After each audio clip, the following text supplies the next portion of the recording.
Slade is quiet. I'll say he's a little quiet. You share a lot of that.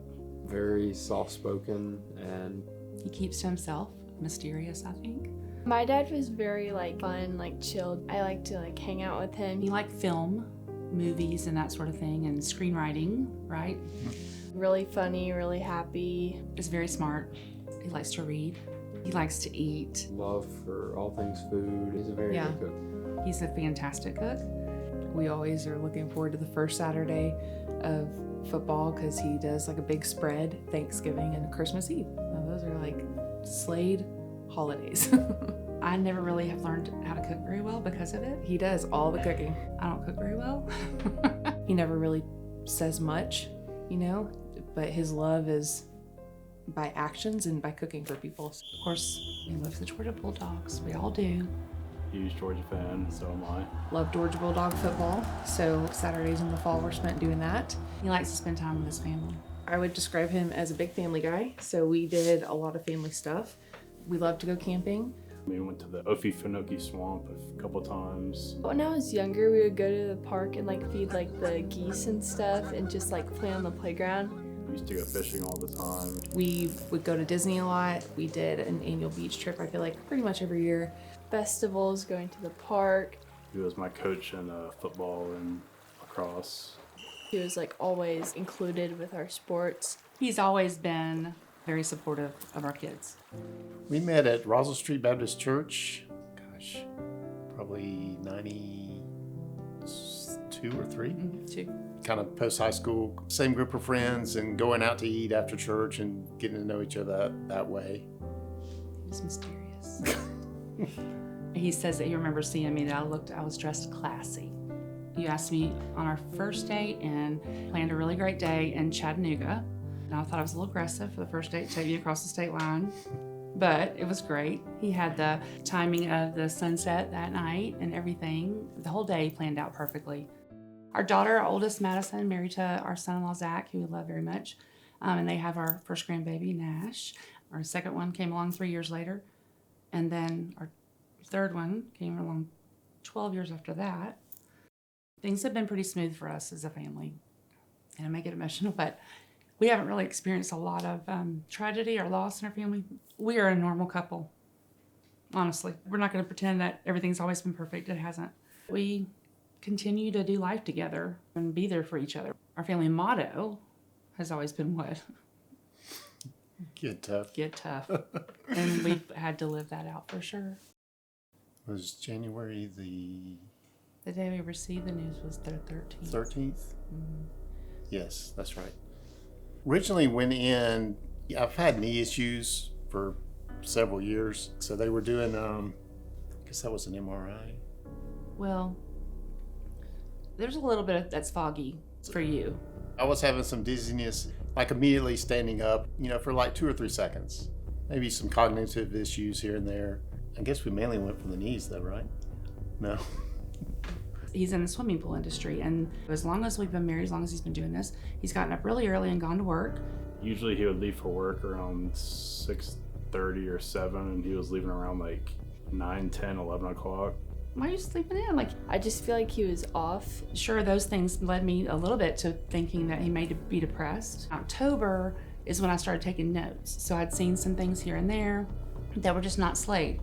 He was starting to have some physical problems, walking and kind of shuffling and stuff like that. Slade is very steady. Slade is very regimented. It was just very apparent that something was not right. There were gaps of time where we didn't know where he was. He didn't know where he had been. And he didn't have any explanation for it, and stuff that he normally took care of or not getting taken care of. We kind of had an idea of something was there. You didn't really want to go to the doctor. I didn't want to go against your wishes. I kind of just told him, our family needs you right now. January 5th. That day, he would just kind of blank out. I had asked him, what time is your appointment tomorrow? His appointment was on a Tuesday, and he was like, today's a Thursday. And I started wondering, are those seizures? Are those strokes? And I was like, today's Monday. I reminded him at the end of the appointment, it's but what about, the cognitive things that we're seeing? And he said, well, let's do a CT scan. And it was going to be the following week on Tuesday, January 13th. Dates I'll never forget now. We went in, and it was really quick. And on our way home, we got a call from his doctor's office and said, you need to bring him in. We need to talk to you about the results. I knew something wasn't right. We just kind of drove quiet for a minute. I remember just looking over and us both being like, well, that can't be good. Yeah. They found out that he had the tumor. How is this like happening? To get us in very quickly for the MRI. They already acted devastated for us. It was like they already knew what the plan was. And I said, they already know what this is. And, you know, they had to remove this mass. And that's actually what was causing his symptoms. We kept saying, that's a cool scar. Like, that'll tell a story one day. They had not gotten the test results back, but they were prepared to go ahead with treatment. We actually read it in my chart first. Glioblastoma, grade 4. The lower grade tumors, grade 1 and 2, are much more treatable. A higher grade are much harder. 4 being the highest, and that being the hardest, most aggressive, most rapidly growing brain cancer that there is. Things that are not in your favor are being about a upper 50s year old male. You don't want it in your front right lobe. That's where it is. You don't want it to be wild type, and it is. It was definitely tough to take in. I was kind of in like disbelief. It was a lot. It was upsetting, but there was a piece about it as well. Like, it was mixed emotions for sure. Where you're normally a researcher and a planner, you were not. Not for this. There's no averages in this, so you can look and research and Google it all you want, but there's nothing we can do about changing what it is, and just you kind of embrace the fight that's coming. It's kind of shocking, but We're gonna get through this. we serve a big God, so Time to get tough. Yeah, that was kind of my output on it. The last 6 weeks have been radiation in the morning, Monday through Friday, chemo pill at night. The radiation, like the first 3 weeks, they said you're probably not going to feel much, a little tiredness. But the next 3 weeks, it'll really start compounding, and it takes effect on your body. He hasn't been able to do much because of the treatment and everything. He used to cook almost every meal. It's a lot of change. I think they're handling it great. And he used to take our daughter to every practice. He's never missed a practice. I fall asleep in the car every time I go anywhere. But I've been his chauffeur for the last 6 weeks. So taking over the bills and that sort of thing. For my mom, she's having to jump in and make a lot of decisions that she normally probably wouldn't be making. At least for now. Yeah, for now. Yeah. A source of a little bit of contention, I guess, from the beginning is that Slade did not want to give up his business. He's been doing pools for a long time, since he was 14 years old. Well, I mean, you spend your whole life trying to put something together and build something, and then it kind of goes away almost. So, yeah, I can't imagine. Physically, it was a very taxing thing for him towards the end, but he did not want to quit working. And I had to kind of jump in and say, I need to reach out to your clients. And he didn't want to jump the gun, and I get that because I didn't want to either. But I didn't want his clients to think that he was ghosting them. We have a son. People have often said, why didn't he go into the pool industry? Well, number one, it wasn't his interest. Number two, you weren't going to force that on him by any means. When you offer a weekly service, if you're not servicing, you're immediately without an income.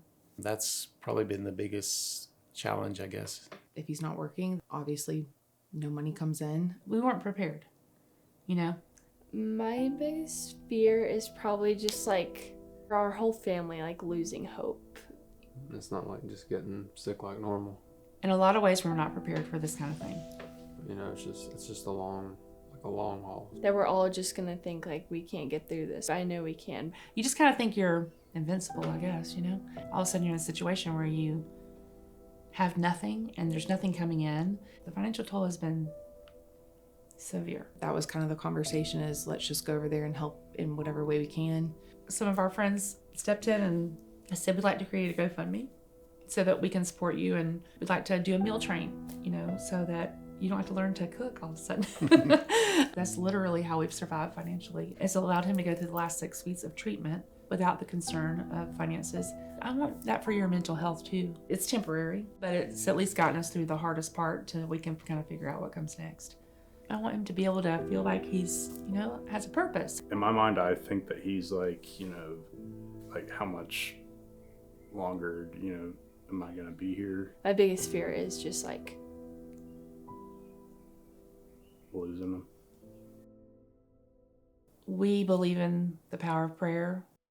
Seeing how God has provided for us. We met at church. We've been believers and try to place God first, continue to trust Him, and thankful for friends and family praying for us. I think it's like a great thing to like have a whole like group of people like helping us. Our strongest friendships all stemmed from Russell Street Baptist Church back when. I don't know how people get through it without their faith. That's what drew us to each other, and we've raised our family that way, and we are not perfect human beings, but God has been faithful all along. Somebody asked me along the way, are you mad at God? I'm like, no. You know, I trust Him, and no matter what, There's something that's going to happen good out of this. I don't know what it is, everything is going to be fine. If we're doing this because God wants to use us in some way in the future, then we'll do it. A lot of it was just like our faith, like just staying strong and just staying together. I'm not mad at God. You're not mad at God. No. We talked about that. No. Just the path that He gave for us. And Yeah. so we're just going with it. There's no right or wrong, I'm sure, but I hope that we do it in a way that honors God and gives Him the glory. But when I got the call saying that Slade had been nominated, and again, God going before us, you've been married for 32 years. The luster wears off a little bit. I mean, just being real honest, right? What if this was just to help us to appreciate each other again, Because that certainly has happened. I would love for there to be a night where we can all recognize things that we did not appreciate enough before. I just really love that the organization gets to honor someone who's worked so hard for so many years and loves his family. For us to be supported will be great, and for him to be honored will be even better. Anything that can be contributed to him and celebrated for him, I just think he's so deserving of it. He's always loved his family well, and I've seen that since day one. Well, we would feel very thankful, very blessed for any kind of donation. He would be the same one to step in and help somebody else. It helps us to not have to make any rash decisions. Yeah. You don't really understand the situation until you're in it. I feel like any amount like could help, even if it's not that much. Any amount helps us. This does give us time. It gives a peace of mind, healing without stress. Yeah. He has got a life-altering diagnosis that is preventing him from working. It would help my dad with getting through the surgeries, radiations and the chemo and medications and everything. All the money would help a ton towards that. When you tell your story and people know your financial situation and that it's not great, that's very humbling. We just have faith. I'm just really thankful for everything. We're very grateful. We'll get through this. I don't ever want us to be the same family again. This has brought about some good things, and that we have a very long future together as a family. Yes.